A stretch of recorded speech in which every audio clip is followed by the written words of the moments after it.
Hello friends. मेरा पिता Baghdad के सम्मानित व्यक्तियों में से था और हम लोग आनंदपूर्वक वहाँ रह रहे थे। मैं अपने पिता का अकेला बेटा था।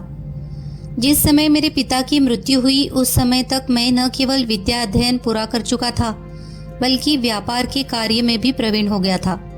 मेरे पिता ने अपने जीवन काल ही में अपनी संपत्ति मेरे नाम कर दी थी। मैं धन के व्यय में होशियारी से काम लेता था। नगर निवासी मुझे बहुत चाहते थे। यद्यपि मेरी यौवन की अवस्था थी तथापि मैं स्त्रियों के व्यवहार और उनकी प्रीति से अनभिज्ञ था। मुझे स्त्रियों से मिलने में लज्जा भी लगती थी। एक दिन मैं कहीं जा रहा था कि सामने से कई स्त्रियां आती दिखाई दी। मैं उनसे बचकर एक छोटी गली में घुस गया और एक मकान के सामने पड़े तख्त पर बैठ गया कि जब स्त्रियां निकल जाए तो मैं अपनी राह पकड़ूं। मेरी आंखों के आगे एक खिड़की थी और उसमें से बहुत से फूल दिखाई दे रहे थे। वह खिड़की पहले थोड़ी ही खुली थी, अचानक वह पूरी खुल गई और उसमें से एक षोडशी दिखाई दी। मैं उसका सौंदर्य देखकर ठगा सा रह गया। वो मेरी ओर देखकर मुस्कुराई और कुछ देर पौधों में पानी देने के बाद खिड़की बंद करके चली गई। कहा तो मैं स्त्रियों से भागता था और कहा उस सुंदरी के चले जाने से इतना दुखी हुआ कि अचेत हो गया। जब होश आया तो देखा कि नगर का बड़ा काजी बड़े समारोह के साथ उस मकान में प्रविष्ट हुआ। मैंने समझ लिया कि वह सुंदरी इसी की पुत्री है। मैं अपने घर वापस आ गया, किंतु उस रमणी का ध्यान मुझे बिल्कुल नहीं भूलता था। 2-4 दिन में विरह व्याधि में ऐसा पीड़ित हुआ कि बिस्तर से लग गया। मेरे मित्रों और संबंधियों को मेरी दशा से बड़ी चिंता हुई और सब आकर मेरा हाल पूछने लगे। मैंने लज्जावश उन्हें कुछ न बताया। इस पर वे हाकिम को ले आए और किंतु उस हाकिम तथा अन्य हकीमों की दवाओं से मुझे कोई लाभ न हुआ। मेरी दशा क्षय के रोगी की भांति निरंतर बिगड़ती गई। एक दिन एक बुढ़िया मुझे देखने को आई। यह वृद्धा मेरे कुछ संबंधियों की परिचिता थी। उसने बड़े ध्यानपूर्वक मेरा सिर से पांव तक निरीक्षण किया, किंतु किसी रोग के लक्षण मुझ में नहीं पाए। वह कुछ सोचती रही, फिर उसने अन्य लोगों को वहां से हटा दिया और कहा कि मैं एकांत में इसको देखकर बताऊंगी कि क्या रोग है।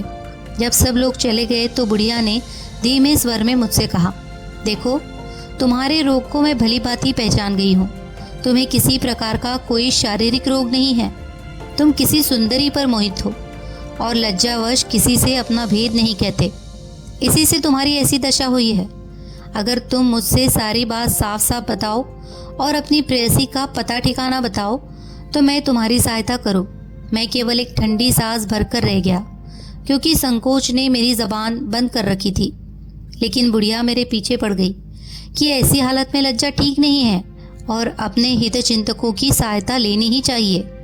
बुढ़िया के इतना कहने सुनने से मेरी झिझक भी खुल गई और मैंने उससे अपने दिल का हाल कहकर कहा कि अगर तुम्हारी मध्यस्थता से मुझे एक बार वह देखने को भी मिल जाए और उसे मेरे प्रेम का हाल मालूम हो जाए तो मेरा जीवन सफल हो जाए। बुढ़िया बोली, बेटे, जिस रूपसी की तुम बात कर रहे हो वह शहर के बड़े काजी की पुत्री है। इसमें संदेह नहीं कि उस जैसी सुंदर और मनमोहिनी स्त्री सारे बगदाद में शायद ही कोई हो, किंतु वह लड़की और उसका पिता दोनों ही महागर्विले और कटुभाषी है। बड़ा काजी अपनी पुत्रियों को घर के अंदर ही बंद कर रखता है। उसने उन्हें आज्ञा दी है कि अगर आवश्यकतावश बाहर भी निकलो तो किसी पुरुष की ओर न देखना। जब वे बाहर जाती है तो उनकी आंखों पर पट्टियां बांध दी जाती है और दासियां उनका हाथ पकड़कर गलियों में से निकलती है जैसे अंधों को ले जाते हैं। ऐसा अजीब हाल है उनके पिता का। अच्छा होता यदि तुम किसी और स्त्री के प्रति आकृष्ट हुए होते। मैं ये सुनकर चुप रहो रहा। मेरी निराशा देखकर बुढ़िया ने कहा, यह जो मैंने तुमसे कहा है पूर्वाग्रह भी हो सकता है। संभव है सफलता की कोई राह निकल आए। सब कुछ भगवान की इच्छा पर निर्भर है। देखो, मैं जाकर अपनी सी कोशिश करती हूँ। यह कहकर बुढ़िया चली गई। 2-4 दिन बाद वह फिर आई और मुझसे कहने लगी, बेटा, मैं पहले ही कहती थी कि वह स्त्री अत्यंत मानिनी और गर्विली है। मैंने उसे बहुत समझाया किंतु इसका उस पर कुछ असर न हुआ।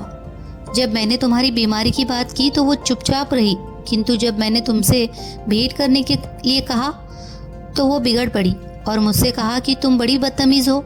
अगर ऐसी बेशर्मी की बातें तुमसे सुनूंगी तो तुम्हें धक्के मारकर निकाल दूंगी।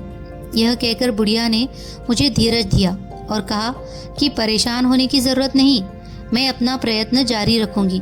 यह कहकर वह चली गई। उसके इतना दिलासा देने पर भी मेरी निराशा कम न हुई और मेरी शारीरिक दशा पहले से खराब होने लगी। बीच बीच में बुढ़िया आती और उससे बातें करके मुझे किंचित धैर्य होता। एक दिन जब वह आई तो मेरे पास कई रिश्तेदार स्त्रियां बैठी थी। बुढ़िया ने मेरे कान में कहा कि मैं तुम्हारे लिए खुशखबरी लाई हूँ। यह सुनकर मुझ में नई शक्ति का संचार हुआ और मैं वृद्धा को लेकर बगल वाले कमरे में चला गया ताकि उसका लाया हुआ समाचार सुनूं। बुढ़िया ने कहा, कल सोमवार था। मैं उस सुंदरी के पास गई। वह प्रसन्न मुद्रा में थी और मैंने सोचा कि काम बन सकता है। मैंने अपनी दशा बड़ी दुखपूर्ण बनाई और कुछ देर में आंसू बहाने लगी। उसने पूछा कि अम्मा क्या बात है, तुम रो क्यों रही हो? मैंने कहा, क्या कहूँ, मैं उस आदमी की दशा सोच कर रो रही हूँ। वो बेचारा अब तक रो रहा है और तुम्हारे प्रेम के कारण मृत्यु के समीप जा पहुंचा है और तुम इतनी कठोर हृदया हो कि उसकी जान लेने पर तुली हो।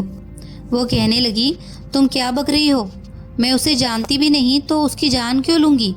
तुम बेकार के आरोप मुझ पर न लगाया करो। मैंने कहा, सुंदरी, तुम शायद भूल गई हो कि मैंने तुम्हें पहले ही बताया था कि यह वही आदमी है जो तुम्हारे सामने वाले मकान के चबूतरे पर बैठा था। तुमने खिड़की खोली थी और वृक्षों पर पानी दिया था। वह उसी समय तुम पर मोहित हो गया और तब से तुम्हारे विछोह में रात दिन घुला जा रहा है। अब उसमें सांस के आने जाने के अलावा कुछ नहीं रहा। उस दिन मैंने उसकी बात की थी तो तुम बुरी तरह बिगड़ गई थी। यह बात जब उसे मालूम हुई तो उसकी दशा और बिगड़ने लगी। अब अगर तुम्हारी कुछ कृपा हो तो शायद वह बच जाए, वरना तो उसे गया ही समझो। यह कहने के बाद मैंने अपने स्वर और आंखों में और दुख भरकर ठंडी सांसें लेना और आंसू बहाना आरंभ किया। फिर उस मनमोहिनी ने कहा, अम्मा, तुम ठीक कहती हो कि मेरे प्रेम ने उसकी यह दशा कर दी है। फिर कुछ देर बाद वह बोली कि अगर मुझे देखने और मुझसे बात करने भर से उसकी दशा सुधर जाए तो कोई हर्ज नहीं। मैंने ठंडी सांस भरकर कहा, तुम्हारी इतनी ही कृपा बहुत होगी। उसने कहा कि तुम उससे कहो कि अगर वो मुझे देखना और मुझसे बात करना चाहता है तो मैं इसके लिए तैयार हूँ, किंतु इतने से अधिक कोई आशा मुझसे न रखे और आगे की बात तभी हो सकती है जब मेरे पिता की रजामंदी से उसके साथ मेरा विवाह हो जाए। मैंने उसे अनेक आशीर्वाद दिए और कहा कि मैं अब यह प्राणदायक समाचार जाकर उसे सुनाती हूँ। उस सुंदरी ने कहा, मेरे पिताजी शुक्रवार को जुमे की नमाज जामा मस्जिद में जाकर पढ़ते हैं। उस समय वह आदमी यहाँ अकेला आए तो मैं उसे अंदर बुला लूंगी और पिता के आने के एक घड़ी पहले उसे विदा कर दूंगी। उस समय वह जी भरकर मुझे देख सकता है और मुझसे बातें कर सकता है। जब बुढ़िया ने यह सब बातें मुझसे कही तो मैं खुशी से पागल हो गया। मुझ में जैसे नई जीवनी शक्ति आ गई। मैंने उस बुढ़िया को बार बार धन्यवाद दिया और 1000 अशर्फिया उसे इनाम में दे डाली। अगले शुक्रवार मैं जल्दी उठ गया। मैंने सोचा मैं हजामत बनवाकर अच्छे कपड़े पहनकर और इत्र लगाकर बड़े काजी के महल में जाऊं और अपनी प्रेयसी से भेंट करूं। अतएव मैंने एक सेवक को आज्ञा दी कि किसी अच्छे नाई को बुला लाए जिससे मैं हजामत बनवाऊं। वह इसी दुष्ट नाई को ले आया जो इस समय मेरे पीछे बैठा है। इसने आते ही मुझे देखकर कहा, आप अभी हाल ही में बहुत बीमार जान पड़ते हैं। मैंने कहा कि हाँ, मैंने बहुत दिनों तक बीमारी से बड़ा कष्ट उठाया है और अभी हाल ही में अच्छा हुआ हूँ। उसने कहा, भगवान आपको दीर्घायु करे और सदा निरोग रखे। मैंने कहा, सब उसकी इच्छा पर निर्भर है, वह जैसे चाहे वैसे रखे। इसके बाद ये बोला कि मुझे क्या आज्ञा है, मैं आपकी हजामत बनाऊं या फस्द खोलूं। मुझे गुस्सा आ गया और मैंने कहा, तुम्हारा दिमाग खराब हो गया है क्या? अभी मैं कह चुका हूँ कि मैं लंबी बीमारी से उठा हूँ। फस्द खुलवा कर और खून निकलवा कर क्या मुझे जान देनी है? तुम जल्दी से मेरी हजामत बनाओ और अपनी राह पकड़ो। मुझे दोपहर को एक ज़रूरी काम से जाना है। ये नाई इस पर भी काफ़ी देर तक बकवास करता रहा। न तो इसने अपनी औजारों की पोटली खोली, न कोई उस तरह निकाल कर तेज किया। हाँ, कुछ देर बाद उसने अपनी पेटी से एक यंत्र सा निकाला और आंगन में जाकर उसे सूर्य की ओर लगा दिया। फिर उंगलियों पर गिनकर कहने लगा कि आपको प्रसन्न होना चाहिए। आज बृहस्पति और मंगल का बड़ा अच्छा योग है और हजामत के लिए इससे अच्छा कोई अन्य योग नहीं हो सकता। किंतु इसके अतिरिक्त एक दुर्भाग्य का योग भी है। ग्रहों की गति से मालूम हो रहा है कि आप पर बड़ा कष्ट पड़ेगा आज, किंतु आपके प्राणों को कोई खतरा नहीं है। हाँ, कष्ट ऐसा होगा कि आप उसे जीवन भर न भूल सकेंगे। आप कृपा करके मुझे साथ रखें तो शायद मुसीबत पड़ने पर मैं आपके काम आऊं। यह कहकर लंगड़े आदमी ने कहा कि दोस्तों, आप लोग खुद ही सोचे कि मेरी क्या दशा होगी। एक और मेरी जीवनदायिनी प्रेयसी ने मुझे अकेले ऐसी जगह बुलाया जहाँ चिड़िया भी उड़कर न जा सके। दूसरी ओर यह दुष्ट बेकार की बकबक में समय नष्ट कर रहा है। मुझे क्रोध तो बहुत आया, किंतु मैंने उस पर काबू पाकर कहा कि देखो, मैंने तुम्हें यहाँ सलाह लेने और मुहूर्त देखने को नहीं बुलाया, हजामत बनवाने को बुलवाया है। तुम्हें हजामत बनानी है तो बनाओ, वरना चले जाओ, मैं दूसरा नाई बुला लूंगा। इसने दांत निपोरते हुए कहा, आप इतना क्रुद्ध क्यों हो रहे हैं? मेरे जैसा गुणी नाई आपको सारे संसार में नहीं मिलेगा। मैं अनेक विद्याओं में पारंगत हूँ, जिनमें से कुछ का उल्लेख कर रहा हूँ। मैं हकीमी जानता हूँ, ज्योतिष, व्याकरण, काव्यशास्त्र, वेदांत, न्याय व्यवस्था आदि सब जानता हूँ। मैं गणित भी जानता हूँ और खगोल शास्त्र भी, और सारे भाषाओं के इतिहासों से भी परिचित हूँ। मेरे स्वर्गवासी पिता ने, जिनकी याद से मेरा दिल अब भी भर जाता है, सारी विद्याएं मुझे सिखाई थी, जिससे मैं आप सज्जनों की सेवा भी करूं और सुरक्षा भी। उसकी ये बकवास सुनकर मुझे क्रोध की बजाय हंसी आ गई। मैंने कहा, तुम कब तक बकबक कर किए जाओगे और किस समय मेरी हजामत बनाओगे? इसने कहा, यह भी अच्छी रही। और लोग तो कहते हैं कि मैं बहुत कम बोलता हूँ और आप कहते हैं कि मैं बकबक करता हूँ। अब सुनिए, मेरे 6 भाई हैं। बड़े का नाम है बकबक, दूसरे का बकबारा, तीसरे का बूबक, चौथे का अलकूज, पांचवे का अलंस सचर और छठे का शाहकुबक। इसमें संदेह नहीं कि यह सबसे बड़े बकवासी है। मैंने इन सब से छोटा हूँ और बहुत कम बोलता हूँ। दर्जी ने कहा। लंगड़े व्यक्ति ने यह कहकर कहा कि मित्रों, अब आप ही लोग न्याय करें कि इतना बकबक करने पर भी यह अपने को अल्पभाषी कहता है। अब मैंने दूसरे सेवक से, जो घर की व्यवस्था देखता था, कहा कि इस नाई को 3 अशर्फिया देकर विदा कर दो। मैं आज हजामत नहीं बनवाऊंगा। इस नाई ने कहा, मालिक, ये आप क्या कह रहे हैं? मैं कोई अपने आप तो आ नहीं गया, आपने बुलाया है तो आया हूँ। मैं तो अब आपकी हजामत बगैर जाऊंगा नहीं। आप मेरे गुणों को नहीं जानते, इसीलिए मेरी कद्र नहीं करते। मेरा दुर्भाग्य है। आपके पिता मेरी कद्र जानते थे। वे जब मुझे बुलाते तो इतना स्नेह करते जैसे गोद में बिठा लेंगे। अपने साथ ही मुझे भोजन कराते थे और मेरी जानकारी और बुद्धिमत्ता की बातें सुनकर बड़े प्रसन्न होते थे। एक दिन उन्होंने मेरे काम से खुश होकर मुझे 100 अशर्फी और एक भारी जोड़े का इनाम दिया। यानी एक बार ही फस्द खोजने में मेरे पास इतना धन आ गया जो मेरे सारे जीवन के लिए काफ़ी है। मुझे उनकी कृपा बहुत याद आती है। यह कहकर भी यह नाई चुप नहीं हुआ और दूसरी कहानी शुरू कर दी। मैं बड़ा दुखी हो गया कि यह तो किसी प्रकार पीछा छोड़ता ही नहीं।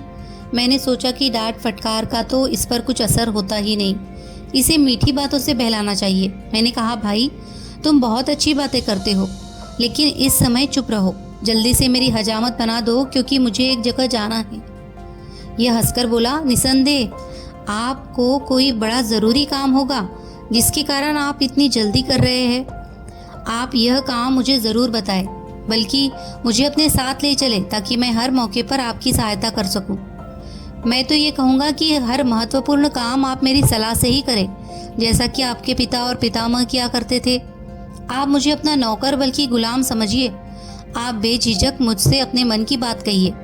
मैंने चीख कर कहा, तू बकबक करके मेरा मगज चाटे जा रहा है, भाग यहाँ से। यह कहकर मैं उठ खड़ा हुआ और ज़मीन पर पाँव पटकने लगा। इस बेशर्म नाई ने फिर भी अपनी हरकतें नहीं छोड़ी। मुझे अति क्रुद्ध देखकर बोला कि आप नाराज़ न हो, मैं अभी आपकी हजामत बनाए देता हूँ। यह कहकर इसने अपनी पोटी खोली और मेरी हजामत शुरू की। बहुत देर तक तो यह मेरे सिर पर पानी ही रगड़ता रहा। फिर थोड़ी जगह उस तरह चलाकर ठहर गया और कहने लगा कि आपने मेरे बुढ़ापे का ख्याल करते हैं, न मेरे गुणों की कदर करते हैं। यह सब बातें अच्छी नहीं हैं। मैंने कहा, चुपचाप अपना काम करो, अधिक बोलने की आवश्यकता नहीं है। इसने कहा, ऐसा महत्वपूर्ण काम क्या पड़ा है जिसके लिए आपको इतनी जल्दी और घबराहट है? मैंने फिर बिगड़ कर कहा, तू यहाँ हजामत बनाने आया है या दुनिया भर के झगड़ों में पड़ने? तुझे इससे क्या लेने देना कि मुझे क्या काम है? इस निर्लज्ज ने कहा, मेरे मालिक, आप चाहे जितना क्रोध करें, मैं तो यही कहूँगा कि मुझे डर है कि आप बगैर समझे बुझे जल्दी में काम करेंगे और आपकी हानि होगी। बुद्धिमानों का कहना है कि हर काम सोच समझ कर करना चाहिए। आप कृपा करके मुझे अपना काम ज़रूर बताएं। अभी तो दोपहर होने में 3 घड़ी बाकी है, ऐसी जल्दी भी क्या है? मैंने कहा, जो लोग वादे के पक्के होते हैं वे नियत समय से पहले ही निश्चित स्थान पर पहुंच जाते हैं। तुम फौरन हजामत बनाओ। इसने धीरे धीरे मेरा सिर मुड़ना शुरू किया और आधा सिर मुड़कर खड़ा हो गया और सूर्य की ओर देखकर कहने लगा कि अभी हजामत पूरा करने की साइत नहीं आई। मैंने कहा, मुझे ज्योतिष पर विश्वास नहीं, तू जल्दी हाथ चला। इसने कहा, अच्छा आप कहते हैं तो बनाए देता हूँ, लेकिन डर है कि आप कहीं बीमार न पड़ जाए। यह कहकर इसने काम तो शुरू किया, लेकिन यह हाल कि एक बाल मुंडता तो 10 बातें करता था। मैंने इसे धोखा देने के लिए कहा कि मेरे मित्रों ने मेरे स्वास्थ्य लाभ की खुशी में भोज दिया है, मुझे उसमें जाना है। ये सुनकर ये उछल पड़ा और बोला, आपने अच्छी याद दिलाई। मैंने भी अपने मित्रों को भोजन पर बुलाया था, लेकिन मैं भूल गया और कुछ भी तैयारी नहीं की। मैंने कहा, भाई तुम इसकी फिक्र न करो, मैं तुम्हें अपनी रसोई से पका पकाया खाना दिलवा दूंगा। पिताजी तुम्हारी बातों से खुश होकर इनाम देते थे, मैं तुम्हें उनसे बढ़कर इनाम दूंगा, मगर इस शर्त पर कि तुम चुप रहो। इसने कहा कि भगवान आपको प्रसन्न रखे, लेकिन न जाने आपका दिया हुआ सामान काफ़ी होगा या नहीं। मैंने कहा कि 6 भुने हुए मुर्ग है, तरह तरह के मांस के पकवान तथा अन्य खाद्य सामग्री है। 70-80 आदमी के लिए काफ़ी भोजन होगा। मैंने नौकरों से कहा कि सारा पका खाना इस कमबख्त को दे दो और मदिरा की सुराहियाँ भी। इसने कहा कि कुछ फलों को देने की कृपा करे। मैंने कहा, इसे फल भी दे दो, लेकिन इसकी दुष्टता का अंत नहीं हुआ। इसने हजामत आधी ही छोड़कर हर चीज़ को परखना शुरू किया और काफ़ी देर लगा दी। फिर मैंने डांटा तो आकर हजामत बनाने लगा, लेकिन कुछ ही देर में उस तरह को रख कर कहने लगा, आपके स्वर्गीय पिता ने मुझे कभी धनाभाव न होने दिया, लेकिन भगवान की कृपा से आप भी मेरे कदरदान हैं और मुझे किसी चीज़ की कमी नहीं रहेगी। मैंने तो आपके पिता के अलावा किसी के आगे न हाथ फैलाया। मैं कोई ऐसा वैसा आदमी नहीं हूँ। देखिए, एक आदमी जो नाइयों का दलाल था, बड़ा अच्छा नाश्ता खाता था, उसे हम लोग झिंझोटी कहते थे। एक आदमी था जिसका नाम शावल था, वह गलियों में घूम घूम कर भुने चने बेचता था। एक शातिर था जो बाकला और दूसरी तरकारियां बेचने का धंधा करता था। एक आदमी था अबू बकर, वह गलियों में पानी छिड़कने का काम किया करता था। यह सब बड़े अच्छे आदमी थे और मेरी तरह कम बोलने वाले थे, जिसकी वजह से बड़े सफल रहे। और हाँ, एक कासिम भी था जो खलीफा के यहाँ प्यादागिरी करता था। अब मैं झिंझोटी भाई का एक मशहूर गीत आपको सुनाऊंगा और उसका नाच भी दिखाऊंगा। यह कहकर इसने उठकर नाचना गाना आरंभ कर दिया। मैंने इसे बहुत डांटा फटकारा, किंतु इसने पूरा गीत सुनाकर ही दम लिया। फिर कहने लगा, मैं अपने मित्रों को भोजन कराऊं, फिर आकर आपकी हजामत बनाऊंगा। बल्कि आप भी ऐसा कीजिए कि अपने मित्रों की दावत छोड़िए और मेरे यहाँ चलकर मेरे मित्रों के साथ भोजन कीजिए। मुझे क्रोध तो बहुत था, किंतु मैं इस मूर्खता की बात पर हंस पड़ा और बोला, किसी और दिन मैं तुम्हारे भोजन के लिए आऊँगा। यह जिद करने लगा कि आज ही चलिए। मैंने डांट कर कहा कि आज मैं किसी प्रकार नहीं जा सकता। फिर ये कहने लगा कि मुझे ही अपने साथ ले चलिए, ये खाना मैं अपने घर ले जाकर अपने मित्रों को खिला दूं, फिर आकर आपके साथ आपके मित्रों की दावत में चलूँगा। आप क्या वहाँ अकेले जाते अच्छे लगेंगे? मैं अपने मन में बड़ा दुखी हुआ। मैंने दिल ही दिल में रोकर कहा कि हे भगवान, इस दुष्ट नाई से मेरा पीछा किस प्रकार छूटेगा। फिर मैंने इससे कहा, तुम तुरंत मेरी हजामत बनाकर अपने घर जाओ और अपने मित्रों को खिलाओ पिलाओ। मेरे मित्र अकेले मेरा ही इंतज़ार कर रहे हैं, वे किसी को मेरे साथ अतिथि नहीं बनाना चाहते। मैं तुम्हें ले गया तो शायद मुझे भी उस दावत में न बैठने दिया जाए। इसने कहा, आप भी खूब मजाक करते हैं। जब आपके मित्र है तो आपके साथ एक और आदमी के आने पर उन्हें क्या आपत्ति होगी? फिर मैं तो बड़ा सुभाषी हूँ, मेरे जाने से आपके सभी मित्रों को बड़ी प्रसन्नता होगी। लंगड़े आदमी ने कहा कि मित्रों, इसकी ये बात सुनकर मैं बिल्कुल निराश हो गया कि आज का सारा मामला तो इसने चौपट कर दिया। यह भी सोचा कि इसको बिगड़ने से कोई लाभ नहीं। मैंने इसकी बात का कुछ उत्तर न दिया। इतने में जुमे की नमाज की पहली अजान हुई। मैं चुप रहा तो इसने भी अपना काम शुरू किया और थोड़ी ही देर में हजामत पूरी कर दी। फिर मैंने इससे प्रसन्नतापूर्वक कहा कि तुम मेरे नौकरों से खाने पीने का सामान उठवा कर अपने घर जाओ और अपने मित्रों को खिलाओ पिलाओ, फिर आ जाना तो मैं तुम्हें दावत में ले चलूँगा। यह किसी तरह मेरे घर से टला तो मैं जल्दी से नहाकर और नए कपड़े पहनकर दूसरी अजान की प्रतीक्षा करता रहा ताकि मेरी प्रेमिका का पिता नमाज को चला जाए तो मैं वहाँ पहुँचूँ। दूसरी अजान होते ही मैं घर से चला, किंतु यह दुष्ट वही गली में छुपा था और मेरे पीछे चुपचाप चलने लगा। जब मैं काजी के घर के सामने पहुंचा तो देखा कि यह भागा भी पीछे चला आ रहा है। मैं बड़ा चिंतित हुआ, किंतु उस अवसर पर कुछ कहना सुनना भी उचित नहीं था। वहां जाकर देखा कि बड़े काजी के घर का मुख्य द्वार आधा खुला है। मुझे आता देखकर वो बुढ़िया जो वहाँ प्रतीक्षारत थी दौड़ी आई और मुझे मेरी प्रेमिका के पास ले गई।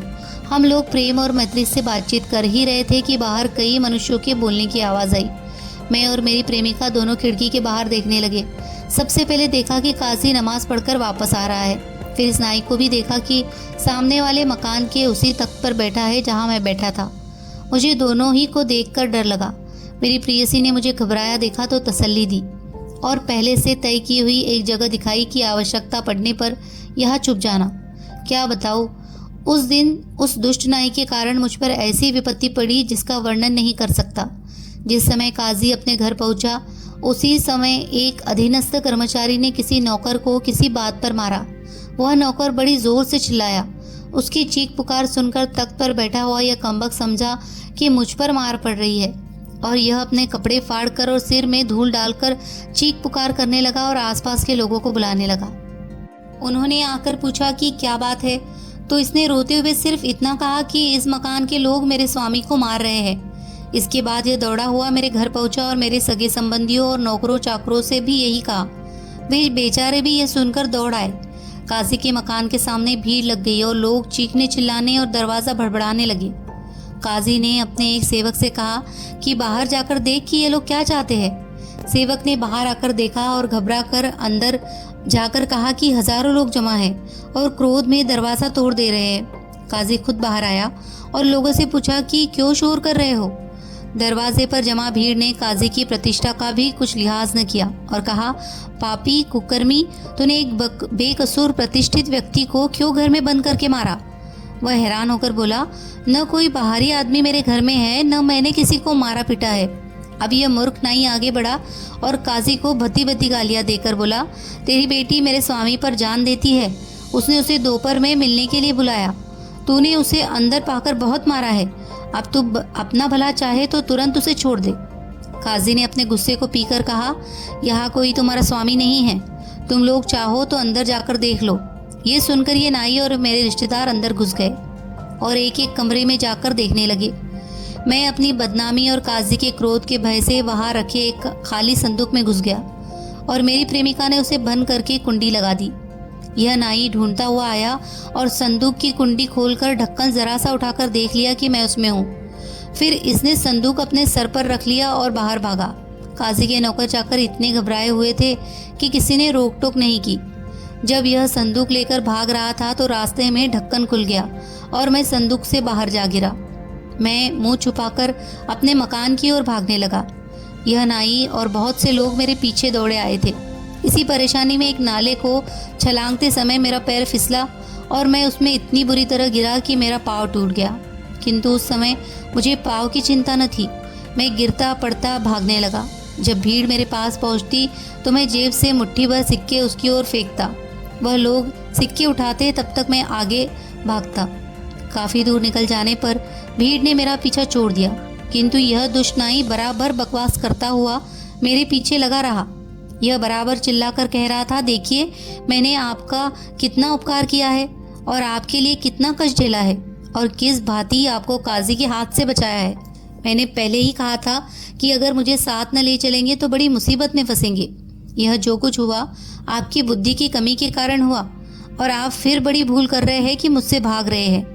आप मुझसे भागेंगे तो फिर मुसीबत में पड़ेंगे। ये पापी इसी प्रकार बकवास करता हुआ आ रहा था। सारे सुनने वाले समझ गए कि मैं किस काम के लिए गया था और सभी मुझे देखकर हंसने लगे थे। सभी लोग मेरी खिल्ली उड़ा रहे थे। मेरा जी करने लगा कि इसी जगह इसे पकड़कर इसका गला दबाऊं, लेकिन यह सोचकर रह गया कि ऐसा करने में मेरी ही और फजीहत होगी। लोग बराबर मेरा मजाक उड़ा रहे थे और यह बराबर बकता हुआ मेरे पीछे लगा था। मैं लाचार होकर एक बड़े घर में घुस गया। उसका स्वामी मेरा परिचित था। उसके पास जाकर मैंने कहा, मित्रवर, मुझे इस राक्षस नाई से बचाओ, वरना आज यह मेरी जान ही ले लेगा। मित्र इस अचानक आई मुसीबत से परेशान तो हुआ, लेकिन उसने दरवाजे पर आकर इस नाई को डांट फटकार कर और धक्के दिलवाकर भगा दिया। फिर उसने कहा कि आखिर बात क्या है। मैं घबराहट, थकन और पाँव की तकलीफ से अधिक बात करने के योग्य नहीं था। मैंने उससे कहा कि मुझे तनिक सावधान हो लेने दो, फिर मैं तुम्हें सारी बातें बताऊंगा। कुछ देर बाद मैंने उसे सारा किस्सा, विशेषतः उस दिन की सारी घटनाएं ब्यौरेवार बताई। वह हंसने लगा और बोला, अब तो वह दुष्ट भाग गया है, अब तुम प्रसन्नतापूर्वक अपने घर जाओ। मैंने उससे कहा, भाई मुझ पर कृपा करो और अपने घर से न भगाओ। अगर मैं अपने घर गया तो यह जानलेवा नाई फिर वहां पहुंच जाएगा और मुझे इतना दुख देगा कि मेरी जान ही जाती रहेगी।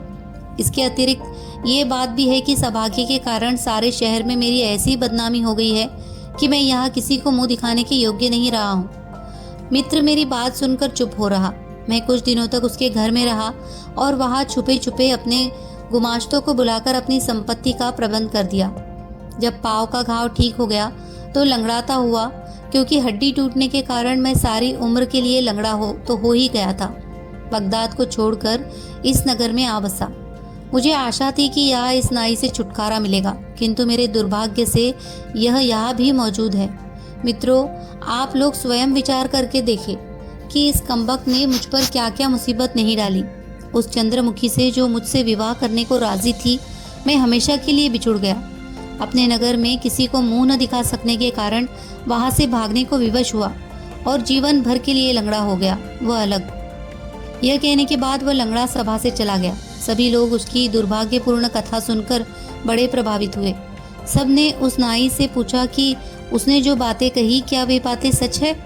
अगर उसका वृत्तांत सच है तो निसंदेह तू महामूर्ख और खतरनाक आदमी है और तुझे इसकी अच्छी तरह सजा मिलनी चाहिए। नाई बोला, जो कुछ उस आदमी ने कहा वह बिल्कुल सच है, लेकिन आप ही बताइए कि मेरा क्या कसूर है। मैं तो उसकी चीख पुकार सुनकर उसकी सहायता के लिए गया था। वह तो लंगड़ा ही हुआ है, मैं न होता तो उसकी जान भी जा सकती थी। वह मुझे उल्टे दोष देता है। मैं तो 7 भाइयों में सबसे कम बोलने वाला हूँ। कहो तो अपनी और अपने भाइयों की कहानी सुनाओ। यह कहकर उसने बगैर उनकी अनुमति की प्रतीक्षा किए अपनी कहानी शुरू कर दी। अगर आप भी दर्जी की ज़बानी नाई की कहानी सुनना चाहते हैं तो हमारी आने वाली अलिफ लैला की कहानी सुनिए। और अगर आपको कहानियाँ पसंद आ रही हो तो इन्हें लाइक कीजिए, शेयर कीजिए और कमेंट कीजिए। और अगर आप हमारी कहानियाँ सुन रहे हैं तो प्लीज़ हमारे चैनल को सब्सक्राइब कीजिए। और आपको पता ही है, सब्सक्रिप्शन फ्री में है। धन्यवाद।